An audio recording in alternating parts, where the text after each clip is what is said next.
मेरा नाम देवाशीष है और मैं उड़ीसा के नयागढ़ का रहने वाला हूँ। एक बार हम 5 दोस्त शाम को घूमने के लिए गए हुए थे। हमारी प्लानिंग थी कि हम गंजम के बगुड़ा में एक झरने में नहाने जाएंगे। घर से निकलते निकलते हमें शाम के 5:30 बज चुके थे। वो जगह हमारे घर से करीबन 80 किलोमीटर दूर थी और वहाँ पहुँचते पहुँचते हमें रात के 7 बज चुके थे। उस वक्त वहाँ पे बस इक्का दुक्का लोग ही थे। वहाँ पहुँचते ही हम लोग जल्दी से मस्ती करने लगे और मस्ती करते करते 3:30 बज गए थे। तब तक वहाँ हमारे अलावा और कोई भी नहीं था, तो हम पांचों भी जल्दी से वहाँ से घर पहुँचने लगे। उस दिन पूर्णिमा की रात थी। मेरे दोस्त विकी ने बोला कि जल्दी से निकलो यहाँ रात को रुकना ठीक नहीं है। और वो जगह एक जंगल के बीचों बीच में भी थी। हम सब 2 बाइक पर आए थे। जाते जाते हमें जंगल से भेड़ियों और कुत्तों की भौंकने की आवाज़ें और चिल्लाने की आवाज़ें आने लगी। वहाँ के लोग बताते थे कि वहाँ पे एक लड़की की मौत हुई थी। कहते थे कि वहाँ पे किसी छोटी सी बच्ची की हत्या कर दी गई थी। इसीलिए वहाँ पे अंधेरा होने के बाद कोई भी रुकता नहीं था। तो मेरे दोस्त ने बोला कि यार यहाँ से जल्दी निकल लो, यहाँ भूत हो सकते हैं। तो हम सब उसका मजाक उड़ाने लगा, भाई कैसी बात करता है यार, घूमने आया, घूमने की बात कर यार, मूड क्यों ख़राब कर रहा है। इतना कहते कहते हम उस पर बहुत ज़ोर ज़ोर से हंसने लगे।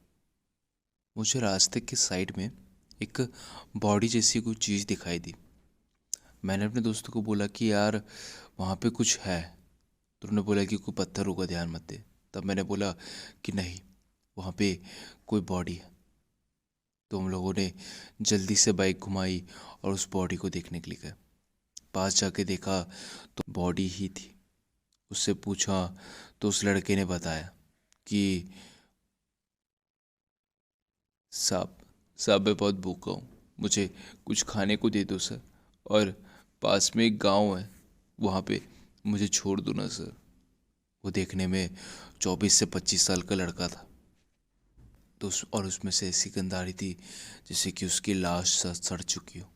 लेकिन हमें लगा कि वो शायद ज़िंदा है और उसको मदद की ज़रूरत है।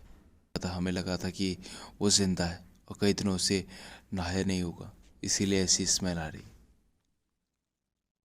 तो हमने उसे उठाने का फ़ैसला किया और हम उसको उठाने लगे और उसे बाइक पर बैठा दिया और वहाँ से निकल गए।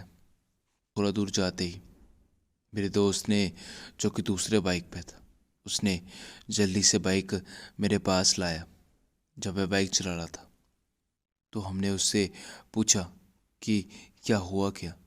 तो वो बोला कि वो आदमी इंसान नहीं है। उसने बताया कि जब वो उसे छोड़ने जा रहा था तो उसने उस आदमी से पूछा कि आपका घर कहाँ पड़ता है। तो आदमी बोला कि मेरा घर तुलाईपुरा में है। उसने फिर से पूछा कि आपको वहाँ रहते कितने साल हो चुके हैं। तो बोला 18 साल। उसने फिर से पूछा कि आप यहाँ जंगल में कैसे आए, लेकिन इस बार उसने कोई जवाब नहीं दिया। 2 बार पूछने के बाद जब उसने पीछे मुड़ के देखा तो वो आदमी पीछे नहीं था।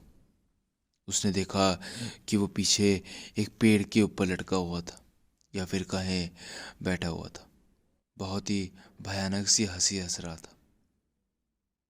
वो देखते ही उसने उसी वक्त बाइक घुमाई और सीधा हमारे पास आ गया। उसकी बात सुन के हम सब भी बहुत डर गए और उसी वक्त वहाँ से निकल गए।